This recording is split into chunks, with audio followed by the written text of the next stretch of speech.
Yeah, Sonnet 130, page 465. Now, what is the purpose of this sonnet? What's Shakespeare doing here?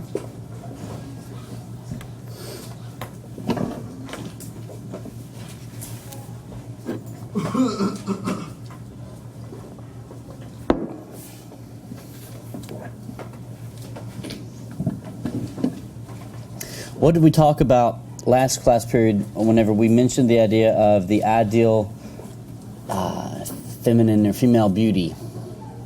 What does she look like? Huh? You talking about the last class or this? Yeah, from last class. The summer. The summer? The summer? Like, No, the female beauty. What, like, physically, what does she look like? What kind of skin does she have?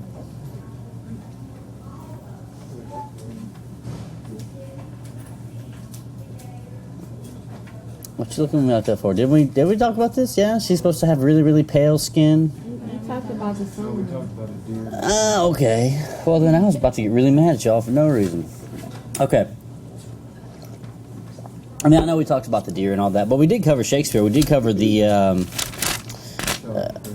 Sonnet 18, right? And come here, just want to say. Now, the female beauty that they often write about, these guys, these sonneteers, these romantics, they were obsessed with a fantasy woman, right? They weren't really looking after a real woman. They weren't writing about a real woman. They were writing about their idea of a woman.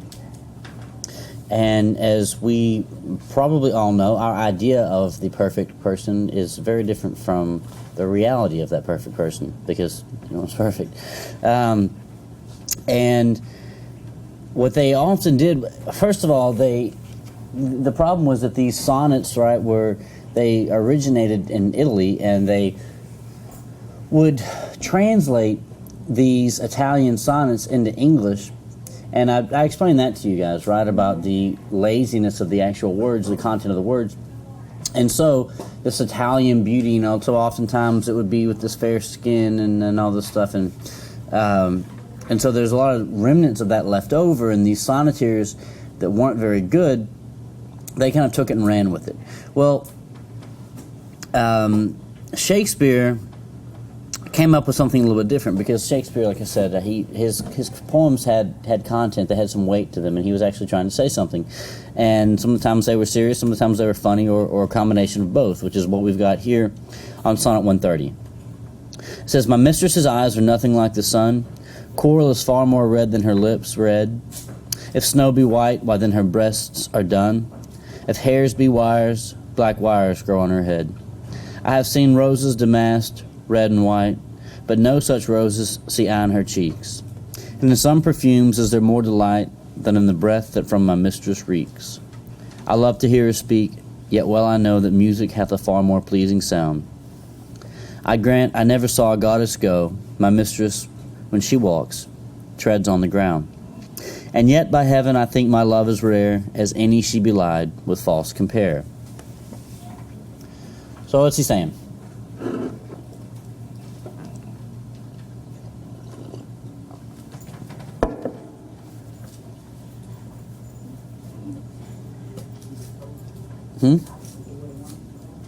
So what? Well, he's not necessarily what opposite of what a woman should look like, but he's trying to kind of shatter or destroy that image of something that's not real in the first place. And so he goes through all of these kind of cliches that they're not cliches when he does them, but all their sonneteers, the guys that were writing really, really bad things or cheesy stuff, they would compare, your eyes have the glare of 1,000 suns, your lips are redder than the deepest corals, all that stuff. Well, Shakespeare, he says, "My mistress's eyes are nothing like the sun," right? Because the sun means you have bright eyes. So if you don't have the sun in your eyes, that means your eyes are kind of dull. What does it mean if you have dull eyes? Yeah, you have no life, or you're kind of dumb or boring, whatever. Coral is far more red than her lips are red. She doesn't have nice red lips. If snow be white, why then her breasts are dun. What is dun? What kind of color is dun? It's like a grayish, dapple, moldy kind it's not flattering. If hairs be wires, black wires grow on her head. I've seen roses damasked, multicolored. That means red and white. Right, the girl's supposed to have rosy cheeks. She doesn't have rosy cheeks. And he says, in some perfumes there is more delight than in the breath that from my mistress reeks. Usually not a smart thing to say, or not a romantic thing to say that your woman's breath reeks. I love to hear her speak, yet while I know that music hath a far more pleasing sound, he would rather listen to music than listen to her talk. I grant I never saw a goddess go when my mistress, when she walks, she treads on the ground. Now, many people take that and interpret the poem like we just did there, saying that her breath smells. He'd rather listen to music than listen to her. She's nasty. And that's not really true. What he says, if you go back and really read it, it says, my mistress's eyes are nothing like the sun. What does that mean? Well, that just means he just says they're nothing like the sun. What does it say when you have when your eyes are like the sun? Right. But he's not saying that. He's just saying her eyes are not like the sun. He's not saying they're not bright. He's just saying they're not like the sun. Coral is far more red than her lips red. Without makeup, does anyone have really, really super red lips? Not that I'm aware of, no. If snow be white, well then her breasts are done. He's really just talking about a shade darker than white. And I'm talking white. This ideal beauty, like not, these people in classes that talk about the girls, the idea of girls at the time were supposed to be like Barbie dolls, and in reality Barbie dolls are pink. These guys are talking about porcelain dolls, like China dolls. The only thing that I can compare them to is that movie that, I don't know if it's still out or not. I saw the previews for it.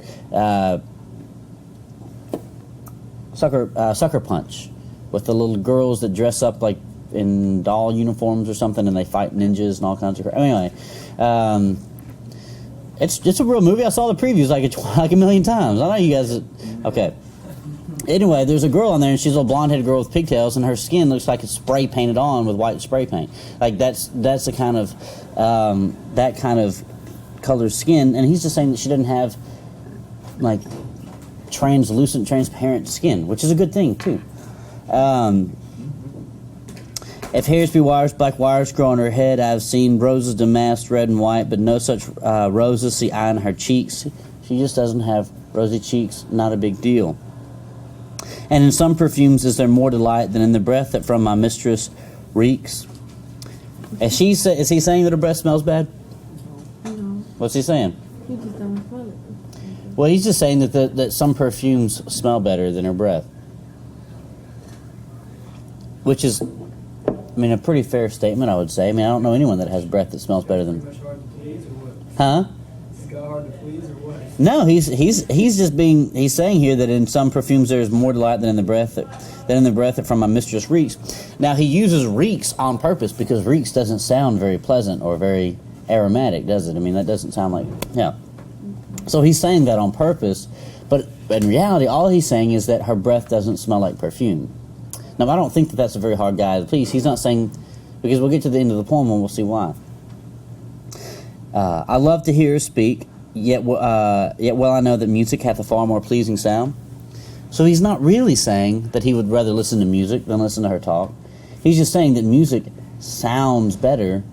He loves to hear her speak, but a lot of these sonneteers, they would act like just angelic chords would come out of these women's vocal cords. Like listening to them talk would be like listening to an angel sing, right? And he's like, gosh, I'd love to hear her talk, but she doesn't sound like that, right? Her voice doesn't sound like music. But I love to hear her speak. So I grant I never saw a goddess go. That means he's never seen a goddess walk. Yet my mistress, when she walks, treads on the ground. Mm-hmm. Now when you say treads on the ground, that gives the impression of someone like, bumbling along and like trotting along the road, trotting along the ground.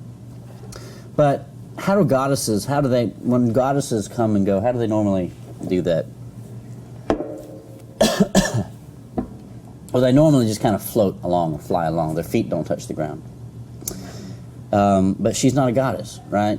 She's a human being, so she walks on the ground. And he says, and yet by heaven I think my love is rare, is any she belied with false compare. So what is he saying there? Why is his love rare? She's different from the rest of them. Why is she different? She's not perfect. Huh? She's perfect. No, she's real. He says, is any she belied with false compare. So he's saying that I think that my love is rare because I love her and I'm not going to compare her to something that's not real, right? Or something that's untouchable or unachievable.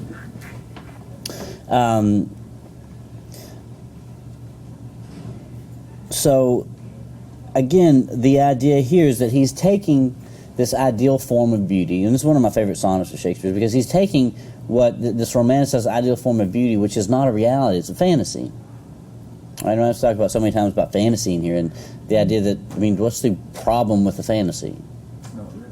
Right, and it can't be real, because it wouldn't be a fantasy. And he's not interested in fantasy, right? He's interested in a real woman, a real person. And by comparing this woman to things that aren't real or things that are impossible to achieve, then you're ultimately, cheating her and cheating yourself, right? Because that's not, you can't compare something to something that's impossible. I mean, this is no different than what people learn in, I don't know, like a sociology class or in a health class. I mean, this is the kind of argument, this kind of thought has been going around for, well, at least 400 years. And we still have it today, right? I mean, you see women in magazines and stuff that they're not real at all either, right? They're photoshopped, they're airbrushed and all this stuff, and you see like even the most beautiful women on the planet, like you see a real photograph of them, and they're still beautiful women, but you see how they look in their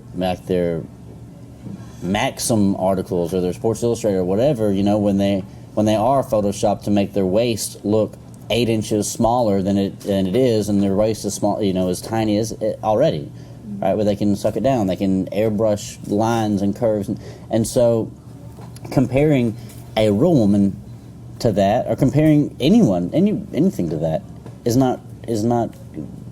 serves no purpose, because it's impossible in the first place, right? It's a painting, it's a drawing, it's not reality. And like I said, that stuff saturates our culture today, but it's really no different than what was going on back then. They didn't really necessarily have a painting, right? But they had these sonneteers painting these mental images of the perfect woman, of the ideal form, ideal characteristics, physical characteristics, and in reality they weren't at all achievable.